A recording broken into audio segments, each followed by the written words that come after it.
ആകാശവാണി.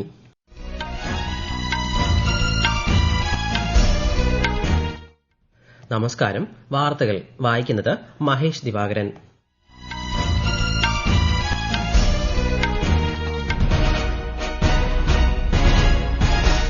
പ്രധാന വാർത്തകൾ. ഒഡീഷയിൽ 47,000 കോടി രൂപയുടെ വിവിധ വികസന പദ്ധതികൾക്ക് ഇന്ന് രാഷ്ട്രപതി ദ്രൌപദി മുർമുവും പ്രധാനമന്ത്രി നരേന്ദ്രമോദിയും സംയുക്തമായി തുടക്കം കുറിക്കും. പിഎം കിസാൻ സമ്മാൻ നിധിയുടെ 23ാമത് ഗഡു ഇന്ന് പശ്ചിമബംഗാളിൽ പ്രധാനമന്ത്രി വിതരണം ചെയ്യും. നീറ്റ് യുജി പുനഃപരീക്ഷ നാളെ. പരീക്ഷ സുതാര്യമായി നടത്തുന്നതിന് എല്ലാ ഒരുക്കങ്ങളും പൂർത്തിയായതായി നാഷണൽ ടെസ്റ്റിംഗ് ഏജൻസി. അന്താരാഷ്ട്ര യോഗാ ദിനാഘോഷങ്ങൾക്ക് ഒരുങ്ങി രാജ്യം. നാളെ മധ്യപ്രദേശിൽ രാഷ്ട്രപതിയും കൊൽക്കത്തയിൽ പ്രധാനമന്ത്രിയും നേതൃത്വം നൽകും. കേരളത്തിൽ വിവിധ ജില്ലകളിൽ ഒറ്റപ്പെട്ട ശക്തമായ മഴ തുടരുമെന്ന് കേന്ദ്ര കാലാവസ്ഥാ വകുപ്പ്. വയനാട്, കണ്ണൂർ ജില്ലകളിൽ ഇന്ന് മഞ്ഞ ജാഗ്രത. ഇന്ത്യ അഫ്ഗാനിസ്ഥാൻ ഏകദിന ക്രിക്കറ്റ് പരമ്പരയിലെ അവസാന മത്സരം അല്പസമയത്തിനകം. വാർത്തകൾ വിശദമായി. രാഷ്ട്രപതി ദ്രൌപദി മുർമു തന്റെ സ്വദേശമായ ഒഡീഷയിലെ മയൂർഭഞ്ച് ജില്ലയിലുള്ള പഹാഡ്പൂരിലെത്തി. ഒഡീഷ ഗവർണർ മുഖ്യമന്ത്രിയും ചേർന്ന് രാഷ്ട്രപതിയെ സ്വീകരിച്ചു. ശ്രീമതി മുർമുവിന്റെ 68ാം ജന്മദിനാഘോഷങ്ങളിൽ പങ്കെടുക്കുന്നതിനായി പ്രധാനമന്ത്രി നരേന്ദ്രമോദി പഹാഡ്പൂരിലെത്തി. പ്രധാനമന്ത്രിക്കൊപ്പം സ്വന്തം ഗ്രാമം സന്ദർശിക്കുന്ന രാഷ്ട്രപതി അവയുടെ വിവിധ പരിപാടികളിൽ പങ്കെടുക്കുകയാണ്. ഒഡീഷ സർക്കാരിന്റെ 2ാം വാർഷിക ആഘോഷ ചടങ്ങിലും ഇരുവരും സംബന്ധിക്കും. ഊർജ്ജം, അടിസ്ഥാന സൌകര്യ വികസനം, ആരോഗ്യം, വിദ്യാഭ്യാസം, ജലസേചനം തുടങ്ങിയ മേഖലകളിലായി 47,000-ത്തിലധികം കോടി രൂപയുടെ വിവിധ വികസന പദ്ധതികളുടെ ഉദ്ഘാടനവും തറക്കല്ലിടലും ചടങ്ങിൽ നടക്കും. രാഷ്ട്രപതി ദ്രൌപദി മുർമുവിന്റെ 68ാം ജന്മദിനത്തിൽ ആശംസകൾ അറിയിച്ച് ഉപരാഷ്ട്രപതി, പ്രധാനമന്ത്രി ഉൾപ്പെടെയുള്ള പ്രമുഖർ. പാർശ്വവൽക്കരിക്കപ്പെട്ടവരുടെ ഉന്നമനത്തിനായി എല്ലായ്പ്പോഴും പ്രവർത്തിക്കുന്ന വ്യക്തിയാണ് ശ്രീമതി മുർമുവെന്ന് ഉപരാഷ്ട്രപതി CP രാധാകൃഷ്ണൻ സമൂഹ മാധ്യമത്തിൽ കുറിച്ചു. ധീരത, ലാളിത്യം, വിനയം, പൊതുസേവനത്തോടുള്ള പ്രതിബദ്ധത എന്നിവയാൽ അടയാളപ്പെടുത്തിയ രാഷ്ട്രപതിയുടെ ജീവിതയാത്ര രാജ്യത്തെ പൌരന്മാർക്ക് പ്രചോദനം നൽകുന്നതാണെന്ന് പ്രധാനമന്ത്രി അഭിപ്രായപ്പെട്ടു. ഒഡീഷ സന്ദർശനത്തിന് ശേഷം പശ്ചിമബംഗാളിലെത്തുന്ന പ്രധാനമന്ത്രി നരേന്ദ്രമോദി താരകേശ്വറിൽ നടക്കുന്ന പശ്ചിമബംഗാൾ ദിവസ് ആഘോഷങ്ങളിൽ പങ്കെടുക്കും. 2 ദിവസത്തെ സന്ദർശനത്തിനിടെ അദ്ദേഹം നിരവധി വികസന പദ്ധതികൾ രാഷ്ട്രത്തിന് സമർപ്പിക്കുകയും തറക്കല്ലിടുകയും ചെയ്യും. കൊൽക്കത്തയിലെ ശ്യാമപ്രസാദ് മുഖർജി തുറമുഖത്ത് തദ്ദേശീയമായി രൂപകൽപ്പന ചെയ്ത 3 നാവിക കപ്പലുകളും അദ്ദേഹം കമ്മീഷൻ ചെയ്യും. പ്രധാനമന്ത്രി നരേന്ദ്രമോദി ഇന്ന് പശ്ചിമബംഗാളിലെ താരകേശ്വറിൽ നിന്ന് പിഎം കിസാൻ പദ്ധതിയുടെ 23ാമത് ഗഡു വിതരണം ചെയ്യും. രാജ്യത്തെ 9,44 ലക്ഷത്തിലധികം കർഷകരുടെ അക്കൌണ്ടുകളിലേക്ക് 18,880 കോടിയിലധികം രൂപയാണ് നേരിട്ട് കൈമാറുന്നത്. നാളെ നടക്കുന്ന നീറ്റ് യുജി പുനഃപരീക്ഷയ്ക്ക് മുന്നോടിയായി നാഷണൽ ടെസ്റ്റിംഗ് ഏജൻസി ഇന്ന് രാജ്യവ്യാപകമായി മോക്ക് ഡ്രിൽ നടത്തുന്നു. പരീക്ഷ സുരക്ഷിതവും സുതാര്യവുമായി നടത്തുന്നതിനുള്ള ഒരുക്കങ്ങളുടെ ഭാഗമായാണ് മോക്ക് ഡ്രിൽ. വിശദാംശങ്ങളിലേക്ക്. നീറ്റ് യുജി പുനഃപരീക്ഷ സുതാര്യവും സുഗമവുമായി നടത്തുന്നതിനായി എല്ലാ ഒരുക്കങ്ങളും പൂർത്തിയായതായി നാഷണൽ ടെസ്റ്റിംഗ് ഏജൻസി അറിയിച്ചു. ഇന്ത്യയിലെ 551 നഗരങ്ങളിലും വിദേശത്തെ 14 നഗരങ്ങളിലുമായി 22,79,000-ത്തിലധികം ഉദ്യോഗാർത്ഥികളാണ് നാളെ പരീക്ഷ എഴുതുന്നത്. പരീക്ഷാ നടത്തിപ്പിനായി ഒബ്സർവർമാർ, കോർഡിനേറ്റർമാർ, പോലീസ് ഉദ്യോഗസ്ഥർ, അഡ്മിനിസ്ട്രേറ്റർമാർ എന്നിവരുൾപ്പെടെ 2 ലക്ഷത്തിലധികം ജീവനക്കാരെ വിന്യസിച്ചിട്ടുണ്ട്. പരീക്ഷാ സാമഗ്രികൾ കൊണ്ടുപോകുന്നതിനായി പോലീസ് സുരക്ഷയോടെയുള്ള GPS ഘടിപ്പിച്ച വാഹനങ്ങൾ, CCTV നിരീക്ഷണം, ബയോമെട്രിക് പരിശോധന എന്നിവയടങ്ങുന്ന ബഹുതല സുരക്ഷാ സംവിധാനമാണ് NTA ഒരുക്കിയിരിക്കുന്നത്. നാളെ ഉച്ചയ്ക്ക് 2 മണി മുതൽ വൈകിട്ട് 5:15 വരെ ഓഫ്ലൈൻ രീതിയിലാണ് പരീക്ഷ നടക്കുക. News desk, Akashvani. അന്താരാഷ്ട്ര യോഗാ ദിനത്തിനുള്ള വിപുലമായ ഒരുക്കങ്ങൾ രാജ്യത്ത് പുരോഗമിക്കുന്നു. കൊൽക്കത്തയിൽ നാളെ നടക്കുന്ന യോഗാ ദിനാചരണ പരിപാടികൾക്ക് പ്രധാനമന്ത്രി നരേന്ദ്രമോദി നേതൃത്വം നൽകും. ആരോഗ്യകരമായ വാർദ്ധക്യത്തിന് യോഗ എന്നതാണ് ഇത്തവണത്തെ യോഗാ ദിനാചരണ പ്രമേയം. അന്താരാഷ്ട്ര യോഗാ ദിനാചരണത്തിന്റെ ഭാഗമായി മധ്യപ്രദേശിലെ ജബൽപൂരിൽ നാളെ നടക്കുന്ന സംസ്ഥാനതല ചടങ്ങിൽ രാഷ്ട്രപതി ദ്രൌപദി മുർമു മുഖ്യാതിഥിയാകും.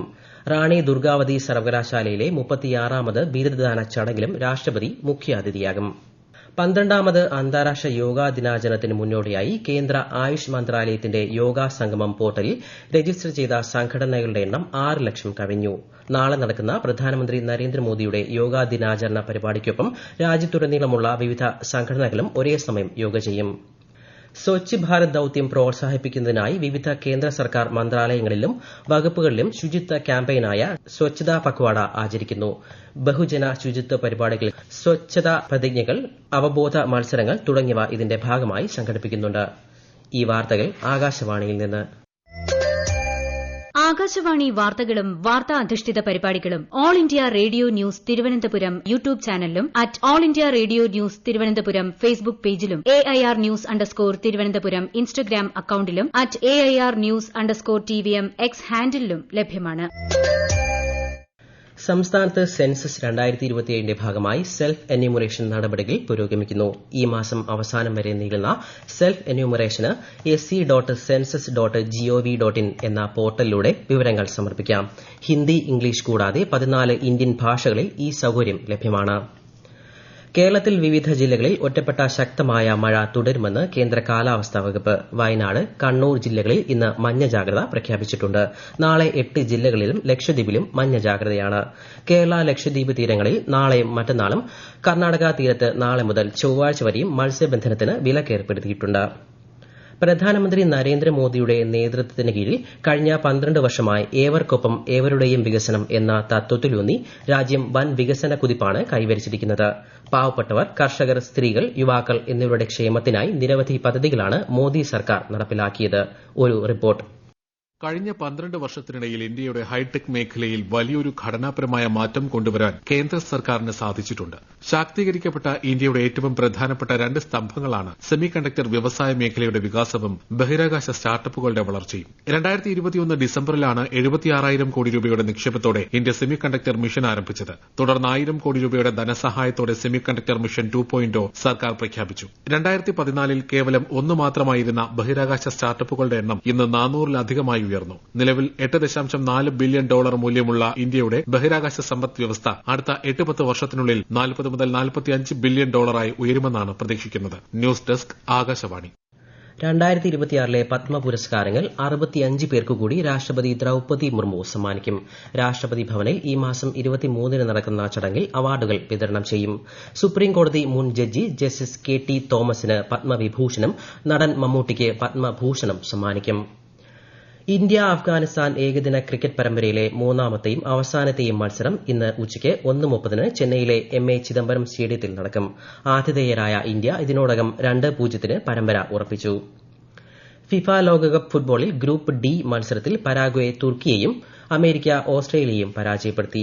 ഗ്രൂപ്പ് സിയിൽ ബ്രസീൽ ഹെയ്ത്തിയെ 3-0 പരാജയപ്പെടുത്തി. അതേസമയം നേരത്തെ നടന്ന മത്സരത്തിൽ ഏകപക്ഷീയമായ 1 ഗോളിന് മൊറോക്കോ സ്കോട്ട്ലൻഡിനെ തോൽപ്പിച്ച് ഗ്രൂപ്പ് സിയിൽ രണ്ടാമതെത്തി. ബ്രസീലാണ് ഒന്നാമത്. സാമ്പത്തിക മേഖലയിൽ നിർണായക പരിഷ്കാരങ്ങൾക്ക് Securities and Exchange Board of India അംഗീകാരം നൽകി. ഇന്നലെ മുംബൈയിൽ ചേർന്ന 214ാമത് സെബി യോഗത്തിലാണ് തീരുമാനം. വിപണി കാര്യക്ഷമത മെച്ചപ്പെടുത്തുക, പരാതി പരിഹാര പ്രക്രിയ ലഘൂകരിക്കുക, നിയന്ത്രണ ചട്ടക്കൂടുകൾ ശക്തിപ്പെടുത്തുക എന്നിവയാണ് പ്രധാന തീരുമാനങ്ങൾ.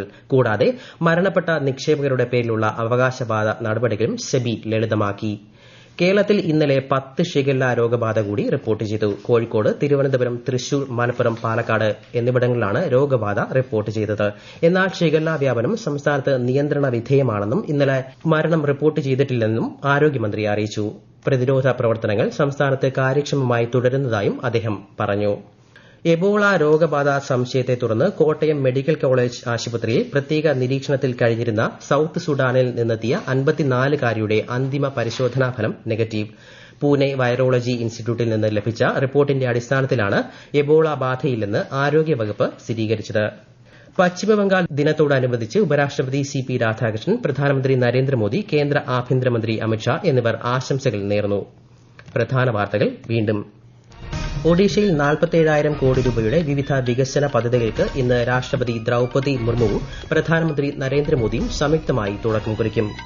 PM കിസാൻ പദ്ധതിയുടെ 23ാമത് ഗഡു പശ്ചിമബംഗാളിൽ പ്രധാനമന്ത്രി വിതരണം ചെയ്യും. നീറ്റ് UG പുനഃപരീക്ഷ നാളെ. പരീക്ഷ സുതാര്യമായി നടത്തുന്നതിന് എല്ലാ ഒരുക്കങ്ങളും പൂർത്തിയായതായി നാഷണൽ ടെസ്റ്റിംഗ് ഏജൻസി.